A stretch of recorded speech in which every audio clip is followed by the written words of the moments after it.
What's going on, you guys? It's your boy 3 Stacks in this thing, and I'm showcasing a very underrated deck. It's of course it's the Crystrons. Now I'm doing something that our team is very well known for. We love to revamp, you know, old school decks. Not really old school decks, but I'll say it like this: underappreciated archetypes that never got a chance to blow up.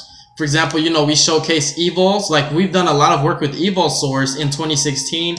We've done work with Satellar Knights. We've done work with Constellars. We've done work with Dark Lords, you know, Dark Magicians, Blue Eyes. We've done a lot. I mean, you just really have to have been keeping up with this channel. This channel has, I think, like 300 different videos. And we do a lot of work with underrated, you know, rogue decks. And this is one of those decks where it never really got to shine, but it's always been so powerful.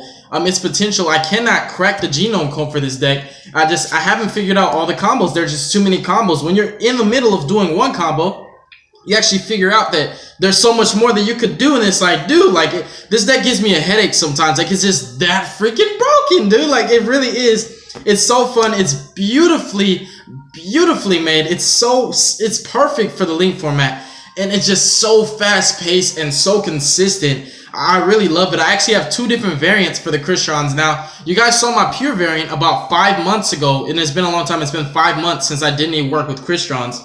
But I posted a deck profile, you know, with the Crystrons when they just had their Invasion of Vengeance support. But once they got the newer stuff, you know, they just kind of just bumped up a little bit higher. You know, as far as tiers go, it's kind of still like a tier 3 deck. But beforehand, it was just like a nothing deck. Like, nobody wanted anything to do with it. But I really love this deck. And I can sit here and talk about how crazy it is all day, but we're going to hop right into this deck profile. Now, this deck is completely original, as all decks are. So, all the spicy texts you hear are actually just stuff that me and my team were kind of like, this could work, let's try this out. And overall, it just came down to what worked out the best. So, we're playing 3 copies of Crystron Citri. We're going to start off with the tuners, which is the most important part of the deck. For the entire Crystron archetype, every monster that's not a tuner has an effect that specials the tuners from the deck. So everything centers around the tuners, because the tuners have quick effects, being spell speed 2, that enable you to special summon a non-tuner anywhere from between, you know, your hand, your graveyard, etc. And then you immediately perform a synchro summon on your opponent's main phase or battle phase. And it's actually insane because some of them specify just a non-tuner, if you get what I'm saying. So they can special summon any monster. It doesn't have to be a Crystron, which kind of makes him insane for that reason. So 3 copies of Citri. He's actually the most broken one out of all of the Crystron tuners. Citri is amazing. When this card, like, dude, like, I'm so glad that we have this card. He really makes the deck live. Like, this, he's beautiful. I don't know exactly, like, what he's made out of, but his artwork is just lovely.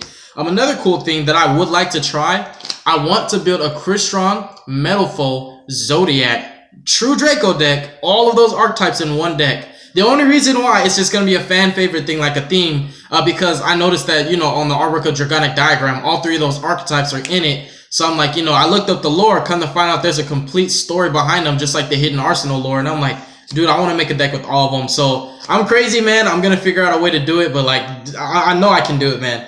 I mean, this is another number that's going to seem funny. Most people play 1 Rich Homie Quan. I find Rich Homie Quan to be amazing at 2. Now, this guy has a quick effect as well, which he just lets you special summon from the hand and immediately synchro summon after that. Being a level 1 actually helps out a lot, because most of the synchros that you make on your opponent's turn are pretty small, you know, the level 5 and the level 4. So it's not really going to be like, oh, you're limited to what you can make. The best stuff to make is what actually is going to be, you know, level 4 or level 5. So he actually works out very well. And I find that sometimes I have dead Crystrons in my hand, and it's nice to make extra use out of them using his effect, because I do play a hefty lineup for the Crystron monsters. And I just like Quan. Like, when you play 1, you kind of miss it, because I would not like to recycle this guy off of Crystron Impact. I much prefer to get off the Citri. And then the only one of the tuners that I play, which is very reasonable in my opinion, is Rion. Now, Rion, he has an effect just like them where he'll special summon a non-tuner, but when you synchro summon with him during your opponent's main phase or battle phase, he and basically the synchro materials get put back into your deck. So as you can imagine, you can keep using Rion and just put itself back into the deck, and then you'll never have to worry about, you know, running extra copies because he recycles itself. So this is the only one of that makes sense for the tuner lineup, but this is just going to be the 6 tuners. I do run 3 other tuners, which is kind of gonna be, you know, it's not going to be a surprise, which, you know, we played 3 copies of Gofu the Vague Shadow, the card that people are saying should get hit. I mean, I find it quite weird that GoFu is gonna get hit so early, because Link format, it's not like it's months and months and months in. I believe we've been in Link format for perhaps a month. So it doesn't make sense for GoFu to get hit so fast right away. In fact, GoFu makes Link format a bit more balanced and fair. And some people can argue and say, no, it's not fair. I mean, honestly, to each his own, it's your opinion, but in my personal opinion, and I said opinion, I did, so I'm not saying it's a fact, GoFu really does balance out the Link format and make it a lot more fair for decks that kind of do rely on their extra deck to give them a chance to still play, you know, competitively. For example, like GoFu and Zodiacs. I know people are tired of Zodiacs, to each his own. GoFu and Zodiacs enables you to still go first turn Dryden and Emerald. Without GoFu, it's a bit harder to do that. And from one of my favorite decks, you know, Gym Knights. If I wanted to play GoFu and Gym Knights, you know, that would make it insane, because Gym Knights fuse so much. Those are just some examples. Even Lights Warrens spam from the extra deck so much. So it's kind of nice to have a card that just mitigates for that problem. Whereas, you know, you're not going to have to worry about, oh, I just summon one in the extra monster zone, sit on it and pass, you know, because some decks really are so extra deck reliant that Link format kind of neutered their power, and in a way it weakened their playstyle and made people kind of turn their backs on the deck. So I feel that GoFu gives life, you know, he gives life to certain archetypes and meta, you know, in decks that are part of the meta or even outside of the meta, and allows them to still play their, you know, their combos comfortably in the Link format. That's just my opinion though. But 3 copies of GoFu, not only for the Link summoning combos, but he actually has his own applications in the deck, because the Crystrons have effects that let you destroy a face-up card on the field and special summon a tuner from the deck. And so what GoFu does is he gives you, you know, the free tokens, and the tokens obviously just get popped right away for your Crystrons effects. And not only that, you can synchro summon with, you know, the Crystron and GoFu. Bam, make, you know, whatever you want to make, as long as it's a machine type, of course, because you're using their effect. And then, you know, you still have a tuner sitting on, you know, to sit on. So, for example, if your opponent clears that extra monster zone, then you can use that tuner to synchro summon again. Just some examples to throw out there. And my favorite Crystron is actually Sulfnir. Now, I find that a lot of Crystron players say, no, this card's perfect at 2 because it always comes back from the graveyard with this effect. I actually want to see this card in every single opening hand, and that is my exact reason for playing this card at 3. And this is the latest support that we got. Our last set of support actually came in Raging Tempest, and then everything else, you know, was like Invasion of Vengeance and a little bit before that. But Raging Tempest gave us this beauty right here. Now, this, man, I'm gonna have to explain this to you, because some people, well, a lot of people don't actually know what Crystrons do, but okay, so you can actually special summon this card from your hand or your graveyard, by discarding 1 Crystron card except for a copy of itself. After you resolve that effect, you can optional, I'm sorry if I'm not mistaken, you can't, no, I'm sorry, it's not even an optional effect. Don't mistake what I'm saying, my bad. It's not even an optional effect, but after you resolve the effect to special summon him, you destroy 1 card on the field, and then you special summon 1 Crystron monster from your deck in defense position. I'm sorry, you destroy 1 card on the field, and his actual effect says if this guy is destroyed, let me make sure we're reading this right.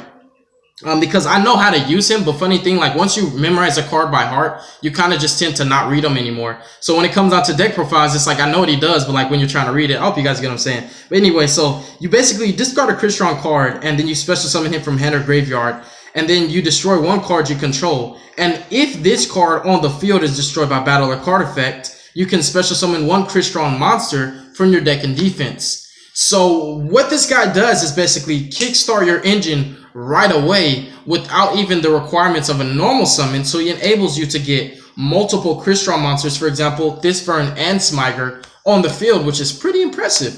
So I do like Sulfnir a lot, man. And before we were in Link format, you were actually able to summon GoFu and summon him, and you know, there you have a level 5 non-tuner and a level 5 tuner, and you don't have to summon machine types because you haven't put yourself under that restriction yet. You can synchro summon for Crystal Wing, you know, Zulk and Crystal Wing, and then you can utilize your Crystrons, whose effects say for the rest of the turn you can only special summon machine types, so you can make Crystal Wing and then continue off with your combos, and both of those are specials. So it's kind of cool, but we're in Link format, so it's just not very likely that it's going to happen. But it is very, very nice to have a card like Sulfnir, because he just embodies everything that the Crystrons do in one effect. And he's an engine. He doesn't have to destroy himself. You just destroy a card that you control. So it's kind of nice that you have the options, because if there's something else you want to clear off, you can do that with Sulfnir, which is insane. So I like him at 3. Absolutely must have at 3 because I want to see him that bad.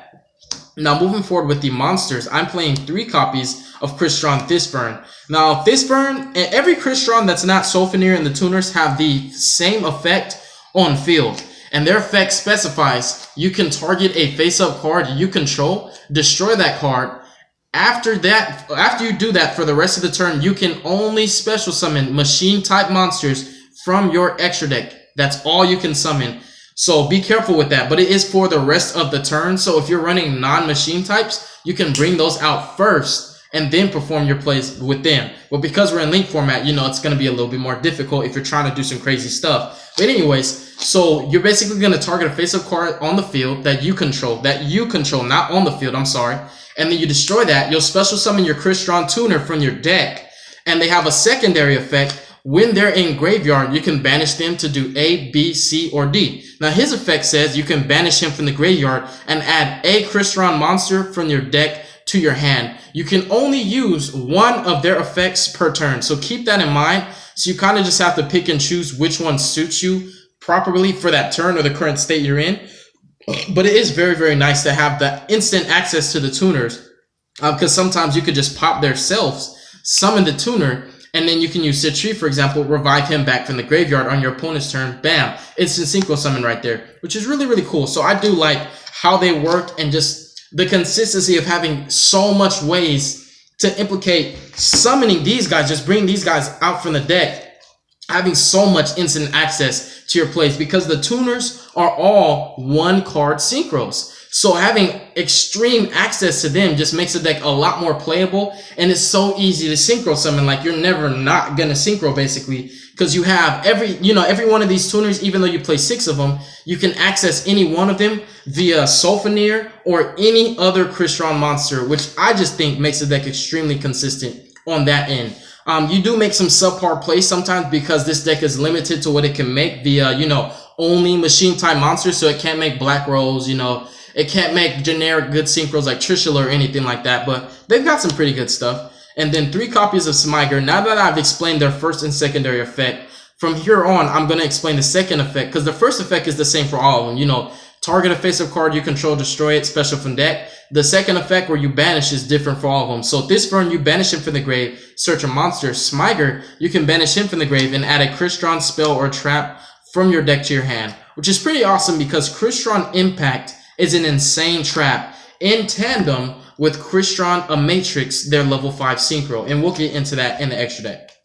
But as you can see, the only 3 ofs that I'm actually playing in the Crystron lineup are the most consistent ones. The Searcher for Monster, the Searcher for Spells and Traps, and Sulfnir, which brings out anything you want. Tuner, non-tuner, you name it. Then from here on out, it's just 2 ofs. 2 copies of Parcelatile. Am I saying this right? Passior Turtle, I believe it is. Passiortle. I don't know how to pronounce it. But his grave effect is you can banish him and special summon a Crystron from your hand. He is an overextender, and a lot of the time he acts as a Crystron name, which is very nice to have. And his effect does come with the clutch because, you only can access 1 normal summon. And when you go off with your Sulfnir, and then you go off with one of your Crystron plays, and then have him to special another one from hand, you kind of load up your field for your field presence, which is, it's just really nice to have. And then 2 copies of Crystron Rosenix. Now, the reason why I'm playing Crystron Rosenix at 2, not only because its effects is nice to have, you banish her and special summon a token, but I'm playing Transmodify in this deck. And I wanted to have more targets, more live targets for my Transmodify. And I felt that once I had accessed 1 Rosenix from my deck, I wouldn't have, very good targets for my my Transmodify. So that is my main reason for playing Rosenix at 2. To sum up the monster lineup, I play 1 Mathematician and 1 Level Eater. Now, this is something you can test out in, whatever ratio you choose. And I'm sorry if I sound a little down. I'm actually really sick. It's been bad weather where I'm staying, and it's like raining and like thunderstorming. And for some reason, like my house is really, really cold, and I'm like just sick. So I'm sorry if I sound different than I normally sound in my videos. But anyways, 1 Level Eater. So, I just choose to play him at 1 because I feel that once you get 1, you just go off with that 1, and you never really need more than 1. But it's just like kind of like an arguable number. Like some people could say, no, I played at 3, you know, played at 2. I played at 1. You access it via, you know, Mathematician. And then I also play 1 for 1. In addition to that, I also play Foolish Burial. So I have 3 different ways to get him to the graveyard. Think of it as 3 Armageddon Knights, right? 3 Armageddon Knights, which I don't actually play because I don't have good enough targets. So instead of playing 3 Armageddon Knights, I actually play, you know, the Math Man, the Foolish Burial, and the 1 for 1. 3 different ways to access him from the deck. And he does work out very well. He works wonders in the deck, and he makes every combo that was already on steroids kind of just overpowered. As I was saying in the beginning of this video, this deck really does give me headaches because it just does so much. You kind of just like, you have plans to do something, and then like along the way you kind of figure out you can do something else, and then it's just like, you know what, I'm done. I'm just gonna give this a break. I'm kind of just, I don't want to play this anymore because it just requires so much thinking. This deck is not for everybody. I really do love it because it's a mental challenge, and those are the kind of decks I lean towards. That's why I never really was a fan of ABCs. Even though Blue Eyes was a great deck, it just never required too much thinking. If I'm making sense, somebody out there can relate to what I'm saying. I like decks that are a mental challenge. I love chess, and that's another reason why I love Yu-Gi-Oh, because it's a strategic game that requires a heavy thinking process, and you can't just think of now. You always have to think of your future plays. So it's also a life lesson in addition to that. But I just really love this deck because of what it does, and also because not everybody can play it. I'm sorry, everybody can play it, but not everybody can play it to its full potential. I'm playing 3 field spells, 2 Starlight Junction and 1 Crystallic Potential. Now, Starlight Junction, the only effect that's relevant that I can actually use is when I Synchro Summon on my opponent's turn, I can shuffle a card from the field to the deck. And it's just really clutch because it's spot on removal. And because all of the Synchro Summons that you do in this deck are going to be on your opponent's turn, it only makes sense to take advantage of that by playing this field spell, because it helps you to clear problematic cards that couldn't be destroyed in the first place.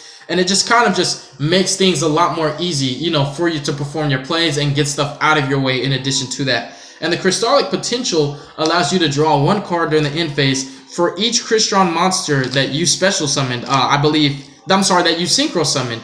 And you can actually do that on your turn. You know, you can actually summon your Crystron and Matrix, for example, or your Quandax, and then upgrade into another Crystron Synchro monster, you know, and having access to Sulfnir at 3 enables those combos to be more relevant and easier to access. Then you could draw 2 cards during your end phase. And its other effect is all Crystron monsters gain 300 attack and defense, which is pretty nice. You know, it kind of helps you to beat over things. In tandem with those, I play 2 copies of Transmodify.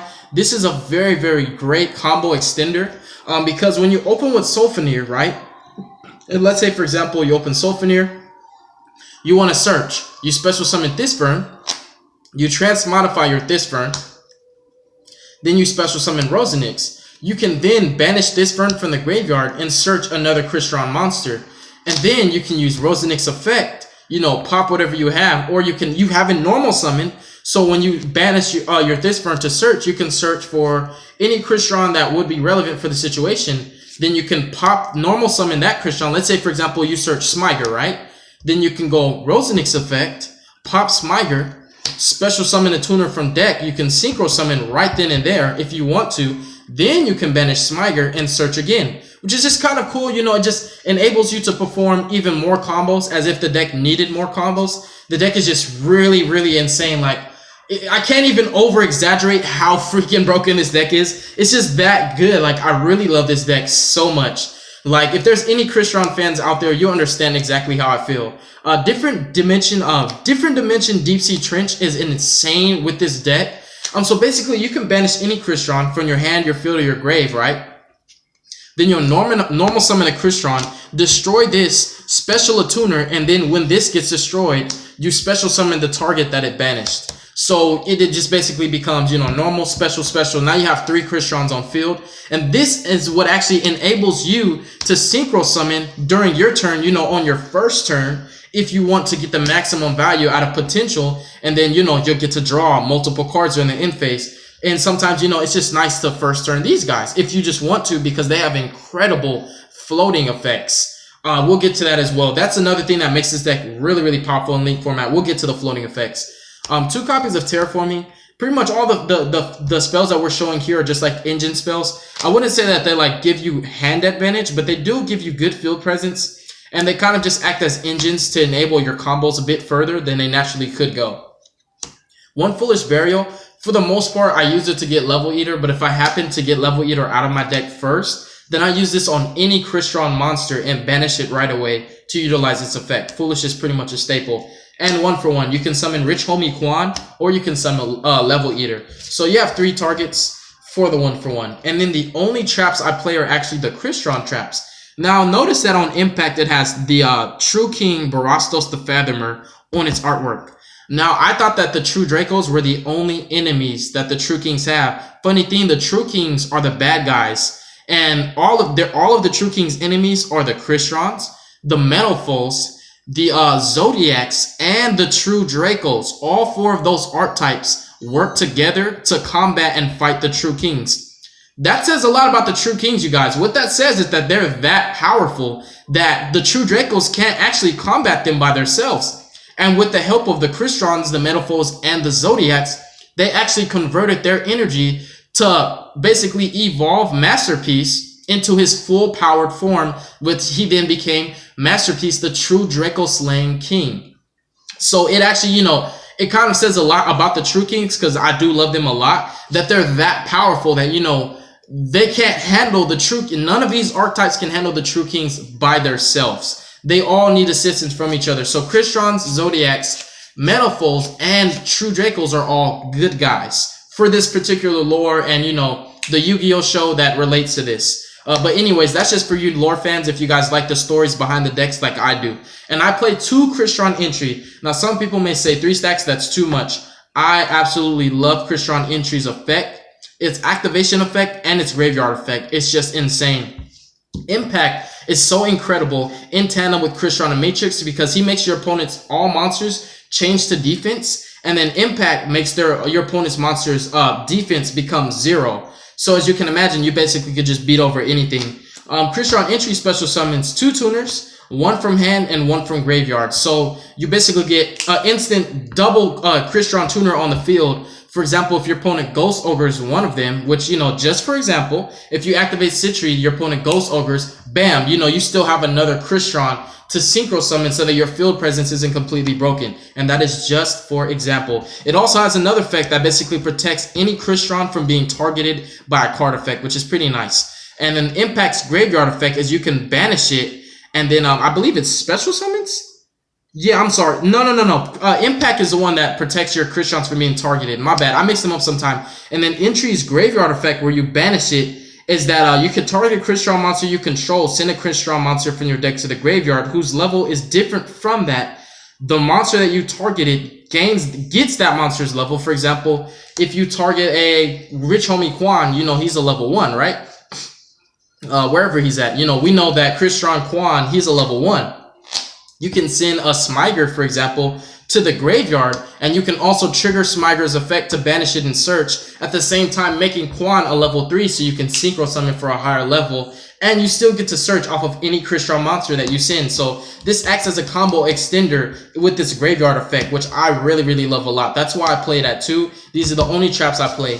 And in addition to that, you tend to run out of targets for Smyger if you just play the 3 impacts. So I kind of like, in addition to this being such a great trap, it enables me to have more targets for my searches. And that will sum up the main deck. It's actually just 40 cards. I didn't want to go over that for such a combo oriented deck. The deck is just all about combos. That's all it is. 2 copies of Crystron Phoenix. He basically banishes all spell or traps that your opponent controls. And and in the graveyard. So he banishes pretty much all the back rows wherever they're at. And that's pretty awesome for certain matchups. And then he has a graveyard effect. All Crystron synchros are floaters, which is that's what I was getting into. That's why this deck is so insane for link format. Now his effect is if he's destroyed by battle or card effect, and it does not have to be sent to the graveyard. So if Dimensional Fissure is up, just for example, he'll activate in Banish Zone. And he says that you can target 1 other monster in your graveyard and special summon that monster. It's 1 other monster, so he actually is a monster reborn. Now, I find that to be insane because Monster Reborn is banned. And that's pretty impressive because he can special summon any of your Crystron Synchro monsters into your main monster zone and not your extra monster zone. So his effect when he's destroyed, his floating effect, is actually more broken than his actual effect, you know, to banish spells and traps. That's why I like him, and he's also a lot easier to make than Carrion, Quandrax, whatever his name is, because he just requires a tuner synchro monster and one or more non-tuner synchros. So it's pretty easy. I mean, the way the deck works, it's just like, that's how you do it. You know, it just, the big guys, you have to use synchro monsters, and then, you know, tuners or sometimes tuner synchro monsters to work it. But the way the deck works, like, it's just so perfect and it's so easy to do. Like, dude, I would have to do a combo video to explain things thoroughly to you guys, you know, on how this deck works. And then this guy right here is kind of like a Trishula, but basically he requires two or more tuner monsters and then one non-tuner monster. So basically 2 of the Crystron tuners and anything else as long as the levels add up to him. When he's synchro summoned, you can banish monsters your opponent controls and or in their graveyard up to the number of synchro materials that are used for his synchro summon. So if you use 4, you can banish 4 and it doesn't target. So this guy's like the last comeback. He's the last turn up. This is your ace in a hole. And then if he's destroyed, if he's destroyed, you can target 1 banished monster except him, and then you can special summon that to your field. So he basically can just special summon any banished monster. And as you can see, it says target 1 banished monster. So what I'm trying to explain to you guys thoroughly is, you know, when you summon him and his effect banishes monsters, right?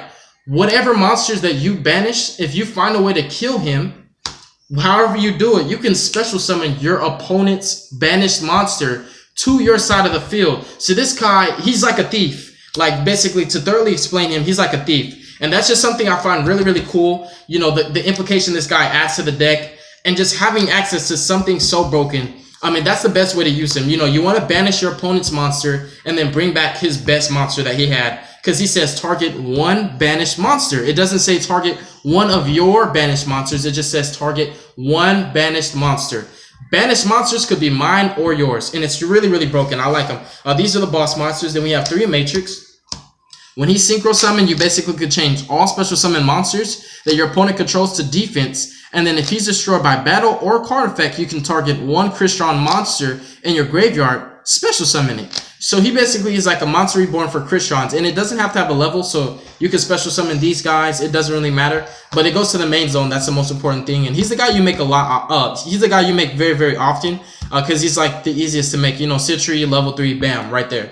Then I played 2 copies of Quandax. He's the level 4 synchro tuner. He's how you're able to, you know, extend your plays to go into these big guys. So Quandax, his effect basically is during either player's main phase or battle phase, you know, bam, synchro summon, Formula Synchron, right? Which we're not running Formula Synchron because it's just not, it doesn't come up enough. But anyways, and then his other effect, when this guy's destroyed by battle or card effect, you can target a Crystron monster in your graveyard and then special summon that. So both of these special summon Crystron monsters if they're destroyed, which is pretty nice. And it's if they're destroyed, which if is very important, because if you activate his effect to synchro summon and your opponent chains Ghost Ogre, if he's destroyed, you can still activate his other effect to special summon from the graveyard. So, for example, if you had a secondary Quandax in your graveyard, you could special summon that, then activate his effect, synchro summon anyways, which wastes the Ghost Ogre. And 2 copies of Stealth Ninja. I love this guy so much. And because you're limited to only making machine types, I find that he's one of the best machine type synchros. He's a level 7. He comes out in 28 defense, and he can attack while he's in defense. And you apply, if I'm not mistaken, you apply his defense for damage calculation.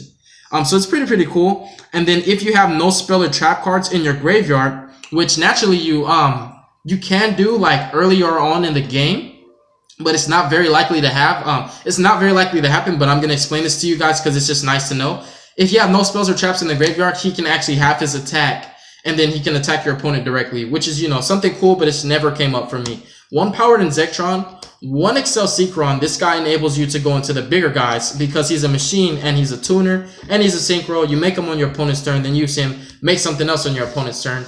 And then for the Gofu combo, we played 2 copies of Link Spider and 1 Deco Talker. So that will sum up the deck profile, you guys. And it was very in-depth because this deck is very, very hard to basically figure out. And the playstyle is just far beyond linear. I love it so much. And I just wanted to, you know, again, just revamp a deck that just people didn't really believe it could do much, and we're very, very, you know, well known for bringing rogue decks to life, basically. And this was also a heavily requested deck. A lot of people were asking me to do stuff with Crystrons, and I felt, you know, since I have the deck, it's going to be a lot easier to, you know, fulfill that deck request to make sure that my people are happy. So thank you so much for watching the deck profile. God bless you guys. Be safe. Make good choices. Don't hurt your brain cells. And if you're in Texas, I hope that, you know, you're staying inside your house and you got crackers and tuna and water.